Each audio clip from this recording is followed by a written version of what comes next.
Good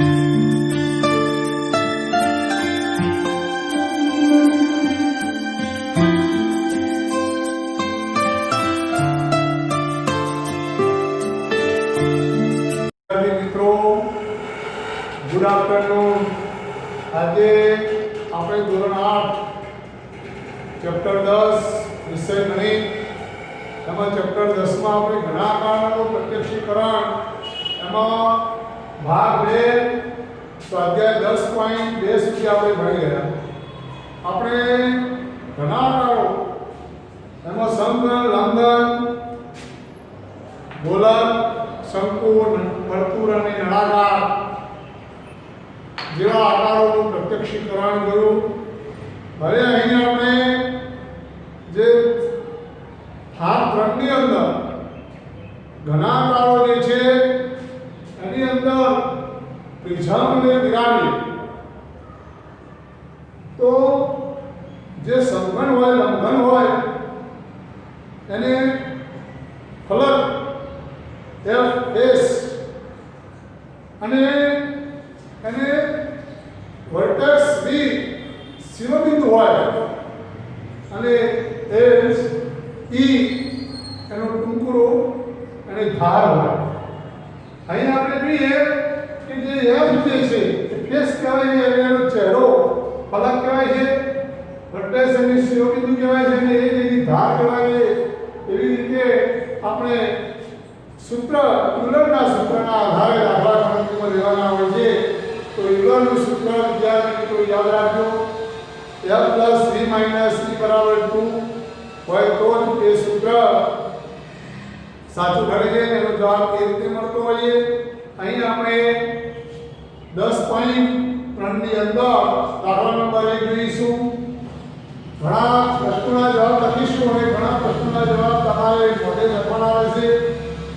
શું કોઈ બહુફલક ને આટલા ફલક હોઈ શકે? આ પ્રશ્નાર્થ છે। પહેલો છે 3 ત્રિકોણ। આપણે કહીએ કે બહુફલક જે છે એ બહુફલકને 4 ફલકો હોય તો એ બહુકોણ ફલક કહેવાય છે। અહીં પહેલો દાખલો છે કે 3 ત્રિકોણ, તો 3 ત્રિકોણ વાળો બહુફલક એ શક્ય નથી। એટલે આપણે લખીએ કે 3 ત્રિકોણ વાળો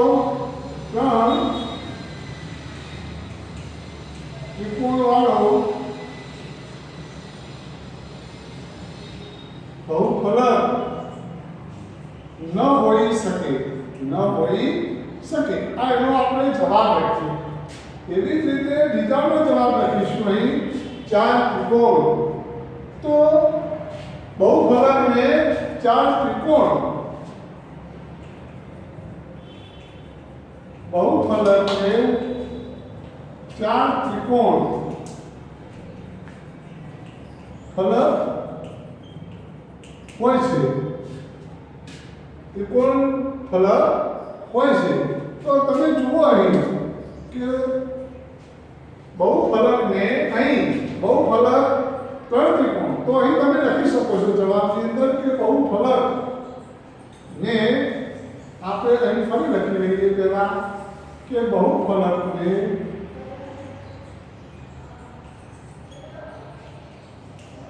3 ત્રિકોણ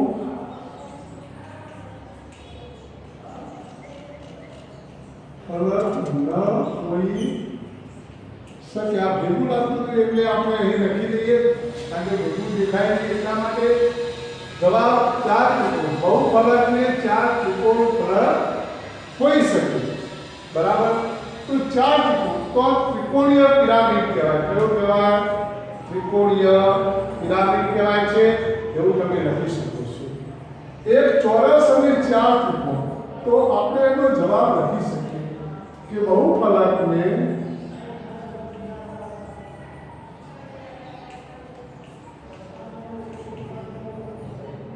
એક ચોરસ અને 4 ત્રિકોણ ફલક હોય છે। જે ચતુષ્કોણીય ક્રમની જ્યારે આપણે વાત કરીએ છીએ તો 4 એ ચાર ત્રિકોણ વાળો ફલક એ હોઈ શકે. તો વિદ્યાર્થી મિત્રો 4 કે 4 થી વધારે ફલકો જે ત્રિકોણને 4 કે 4 થી વધારે ફલકો મળે તો તે બહુફલક હોય છે. તો બહુફલકને આ રીતે દર્શાવાય છે. બીજો દાખલો છે શું આપેલી કોઈપણ સંખ્યાના ફલકથી બહુફલક બની શકે. તો અહીં આપ્યું છે સૂચના આપેલી પિરામિડને ધ્યાનમાં રાખી વિચારવાનું છે. જ્યારે પિરામિડને ધ્યાનમાં રાખીએ તો આ પેપર વેઇટ જુઓ તો પિરામિડ છે. તો પિરામિડ એ ત્રિકોણના ઉપર આધારિત છે. તો શું આપેલી કોઈપણ સંખ્યાના ફલકથી બહુફલક બની શકે. તો આપણે અહીં લખીએ કે શું આપેલી કોઈપણ સંખ્યાના ફલકથી બહુફલક બની શકે. તો આપણે નામો જવાબ આપી શકીશું મિત્રો. નામો જવાબ એટલા માટે આપણે આપીએ છીએ કે જ્યારે બહુફલક જે છે એ બહુફલકને આપણે વિચારીએ કે ના હા એવું પણ આપી શકીએ. પણ હા અને ના ક્યારે આપી શકાય. તો અહીં જોઈએ કે અહીં 3 ત્રિકોણ છે, 4 ત્રિકોણ, એક ચોરસ અને 4. તો અહીં આપણે લખીએ પિરામિડને ધ્યાનમાં રાખવાનું છે. જ્યારે પિરામિડને ધ્યાનમાં રાખીએ બરાબર તો 1 2 ને 3 ને 4 કે 4 થી વધારે તો આપણે હા લખી શકીએ. હા બહુફલકને 4 અથવા 4 થી વધારે ફલકો હોઈ શકે. તો આપણે આ સંખ્યાને બહુફલક બની શકે હોય બહુફલકો હોઈ શકે તો બહુફલક બને. બરાબર. હા બહુફલકને 4 અથવા 4 થી વધારે ફલક હોઈ શકે તો બહુફલક બને. એ આપણે જોઈએ નીચેનામાંથી કઈ વસ્તુ પ્રિઝમ છે. અહીં જો તમે આ ખીલી છે, આ ખીલીને માત્ર ધાર છે. અહીં તો શું ખીલી એ પ્રિઝમ છે. તો અહીં આપણે લખીએ ખીલી એ પ્રિઝમ નથી. ખીલી એ પ્રિઝમ નથી. બીજા નંબરની વાત લખીએ સોલ્યા વગરની પેન્સિલ. તો જો તમે આ બંને બાજુ ધાર કેરો હોઈ શકે તો એને આપણે લખીશું કે એ હા તો સોલ્યા વગરની પેન્સિલ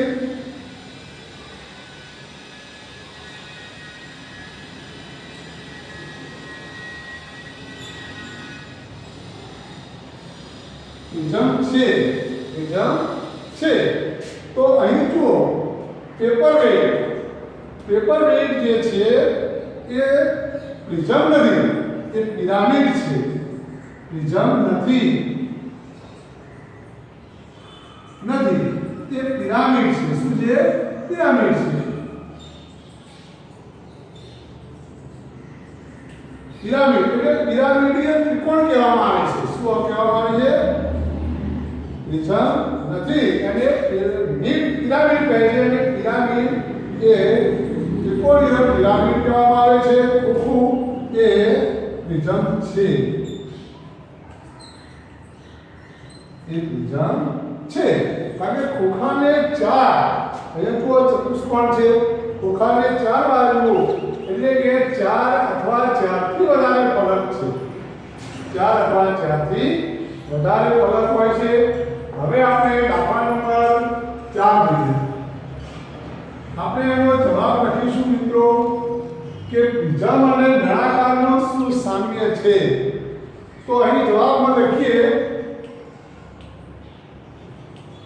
પ્રિઝમ અને નળાકારનો પાયો અને મથાળું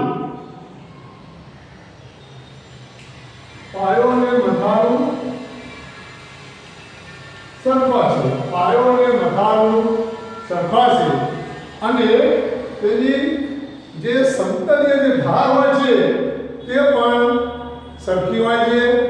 જેમ પ્રિઝમનો પાયો વધે, અહીં લખી શકીએ છીએ આપણે, જેમ પ્રિઝમનો પાયો વધારે તે નળાકાર બને છે. પ્રિઝમનો પાયો વધારે તે નળાકાર બને છે. તો આપણે જોઈએ તો પ્રિઝમ અને નળાકારમાં શું સામ્ય છે? તો પ્રિઝમ અને નળાકારનો પાયો અને મથાળ એ સરખા છે, સમતલીય છે, સમાન છે. તેવી જ રીતે જેવી રીતે પ્રિઝમનો પાયાનો વધારો થાય, પાયો વધે એટલે વધારો થાય, પાયો વધે અથવા પાયો વધારે, તેમ તેનો નળાકાર બનતો જાય છે. તેવી રીતે આની અંદર બીજો એક પ્રશ્ન છે કે શંકુ અને પ્રિઝમ. તો પ્રિઝમ અને શંકુમાં શું સામે તમારે જવાબ લખવાનો છે? તો એની અંદર જેવી રીતે આનો પાયો અને મથાળું, તેવી રીતે પેલામાં પાયો અને શિરોબિંદુઓ સમાન છે. પાયો અને શિરોબિંદુઓ સમાન છે એટલે કે ધાર જે છે એ ધાર વધે તો શિરોબિંદુઓ જે છે એ બને એટલે શંકુ આકારનું રૂપ ધારણ કરે છે. હવે દાખલા નંબર 5 જુઓ. શું ચોરસ પ્રિઝમ એ સમઘન જેવો જ હોય છે? સમઘન જેવો હોય છે, સમજાવો. તો અહીં આપણે એનો જવાબ લખીશું. જવાબમાં આપણે ના લખીશું, ના. ચોરસ પ્રિઝમ એ સમઘન જેવો જ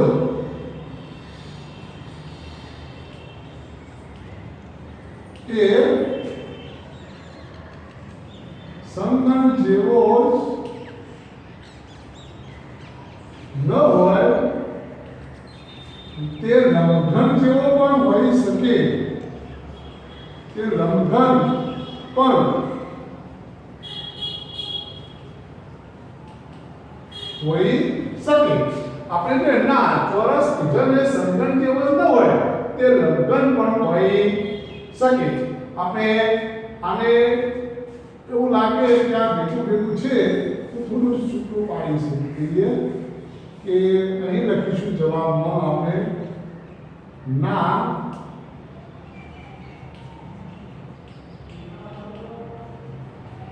ચોરસ પ્રિઝમ એ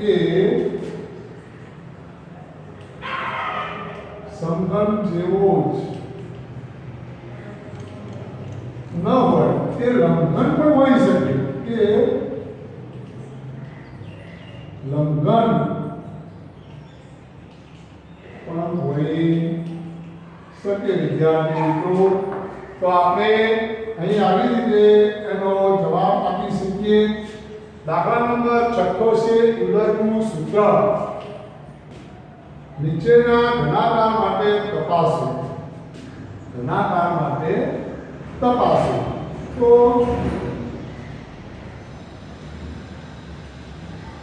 એટલે અહીં તમારે બે આકૃતિ આપેલી છે. પહેલી આકૃતિને આ બીજી આકૃતિ. એની અંદર f એટલે ફેસ 7 છે, v 10 છે અને 15 છે. આનું સૂત્ર વિદ્યાર્થી મિત્રો છે યુલરનું સૂત્ર.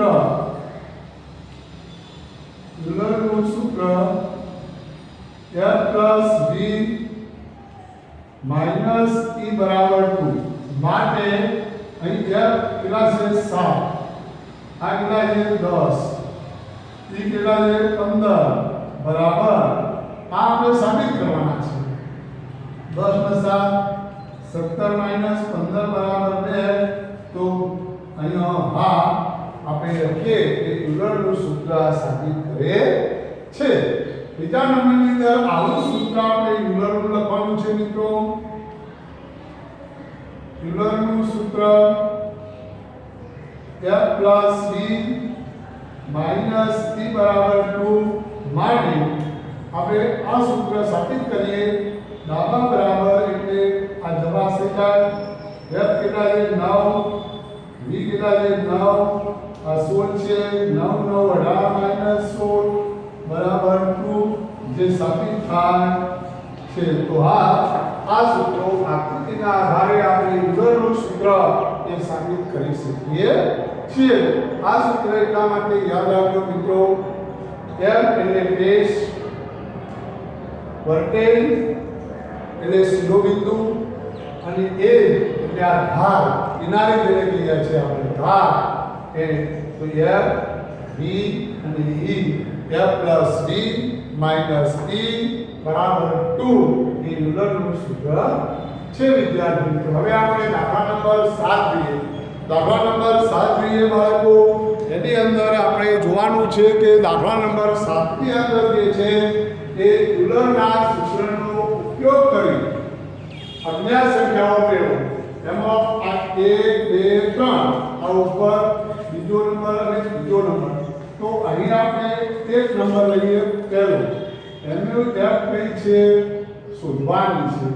બીજા નંબરમાં V કેટલા છે 6 અને E કેટલા છે 12। હવે આપણે અહીં સૂત્ર મૂકીએ કે F plus V minus E બરાબર 2। અહીં જોઈ લેજો મિત્રો, કેટલા આપ્યા છે શોધવાના છે। V કેટલા આપ્યા છે 6, અહીં કેટલા આપ્યા છે 12, અહીં કેટલા 2। F minus 12 માંથી 6 ગયા એટલે 2, તેથી F બરાબર 2 + 6 માટે F બરાબર કેટલા આવ્યા 8। F બરાબર 8 શું આવી ગયો? જવાબ આવી ગયો બાળકો, એ ધ્યાનમાં લેજો। હવે તમારે આ એક શોધાઈ ગયું। હવે આ બીજા નંબરની અંદર આપણે વિદ્યાર્થી મિત્રો જોઈએ તો F બરાબર 5 છે। F બરાબર કેટલા છે 5। V બરાબર શોધવા છે, V બરાબર 9 છે, V બરાબર 9 છે। સૂત્ર આપણે શોધવાનું છે, સૂત્રનો ઉપયોગ કરી આપણે દાખલો ગણતરીમાં કરવાનો છે। F કેટલા આપ્યા છે 5, V શોધવા છે, E કેટલા આપ્યા છે 9, 2। હવે તમે જો V + 5 minus 9 બરાબર 2, આ બે મૂકવાની જરૂર છે, નહીં તો દાખલાનો જવાબ ન મળે। અહીં જોજો મિત્રો, V 9 માંથી 2 ગયા, 5 ગયા એટલે -4 બરાબર 2, માટે V બરાબર 2 + 4, અને 4 ડાબી બાજુથી જમણી તરફ જાય છે એટલે માઈનસના પ્લસ થાય છે। જેવી રીતે અહીં -6 ડાબી બાજુથી જમણી તરફ ગયા તો -6 ના +6, એ રીતે -4 ના +6, માટે V બરાબર 4 ને 2 6, આ જવાબ આવી ગયો। શું આવી ગયો મિત્રો? જવાબ। તેવી જ રીતે આપણે આ ત્રીજો દાખલો, ત્રીજામાં F બરાબર 20 છે, F બરાબર 20 અને 20 અને V બરાબર 12 અને E બરાબર શોધવું છે મિત્રો। E બરાબર શું કરવાનું છે? શોધવાનું છે મિત્રો। એટલે આપણે અહીં જોઈશું કે F plus V માટે F plus V minus E બરાબર 2, F કેટલા આવે છે 20, 12, E બરાબર શોધવું છે બરાબર 2। આ 20 નો બાદ કેટલા થયા 32 minus E બરાબર 2, minus E બરાબર 2, 32 આ બાજુ ગયા એટલે ઋણ, અહીં minus E 32 સુધી ગયા એટલે -30, બંને માઈનસ માઈનસ ઉડી જાય એટલે E બરાબર કેટલા આવ્યા મિત્રો 30। કેટલા આવ્યા 30। આઠમો દાખલો, શું કોઈ બહુકલકને 10 F અને 10 E ધાર 20 અને શિરોબિંદુ 15 હોઈ શકે? તો આ સૂત્ર સાબિત કરવાનું છે। જો ના થતું હોય તો ના હોઈ શકે। સૂત્ર આપણે લખીએ F plus V minus E બરાબર 2। F કેટલા આવ્યા છે 10, V કેટલા આવ્યા છે 15 અને E કેટલા આવ્યા છે 20 અને આ 2। હવે આપણે 2 લાવવા છે, જો 2 ના આવે તો એ સાબિત ન થાય।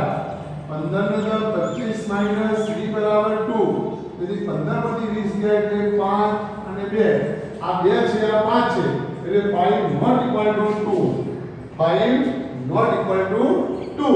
તો આપણે અહીં કહી શકીએ કે શું કોઈ બહુપલક લે તો અહીં ના શું આવશે? ના. જે બહુફલક f બરાબર 10 પછી ફલક ભાગ t બરાબર 20 અને v બરાબર 15 હોય તો તે બહુફલક એનું લોડનું સૂત્ર લાગવું પડતું નથી. એટલે આપણે ના કરી એટલે લખી શકીએ કે 5 not equal to 2. તેથી f plus v minus is not equal to 2 છે. એટલે આ યુલરનું સૂત્ર ન હોઈ શકે. યુલરનું સૂત્ર ન સાબિત થતું નથી. સાબિત થતું વિદ્યાર્થી મિત્રો. તો બધા વિદ્યાર્થી મિત્રોએ આ સૂત્ર તૈયાર કરવાનું છે અને આ ન લખો તો પણ ચાલે. તમારે માત્ર માની લો ન લખો તો ચાલી જશે. આ ન લખો તો કઈ વાંધો નહીં. તમારે 5 નોટ ઇક્વલ ટુ એવું લખી શકો છો. એટલે કે આપણે ખાલી ના લખી શકીએ કે શું કોઈ બહુફલકને 10 ફલક 20 તારીખ અને 20 કે ક્યારે ખબર પડે કે જ્યારે સૂત્રના આધારે આપણે દાખલો ગણતરીમાં લઈએ તો ડાબા બરાબર જવાબ ના ડાબા નોટ ઇક્વલ ટુ જવાબ એટલે ડાબા બરાબર જવાબ નથી. માટે આપણે સાબિત કરી શકતા નથી. એટલે એવું લખાય કે 5 નોટ ઇક્વલ ટુ 2. હવે વિદ્યાર્થી મિત્રો તમે આની અંદર આ ચેપ્ટરની અંદર ઘણા આધારો તમે તૈયાર કરજો. હવે આપણે આવતા પીરિયડમાં નવું ચેપ્ટર ચાલુ કરીશું.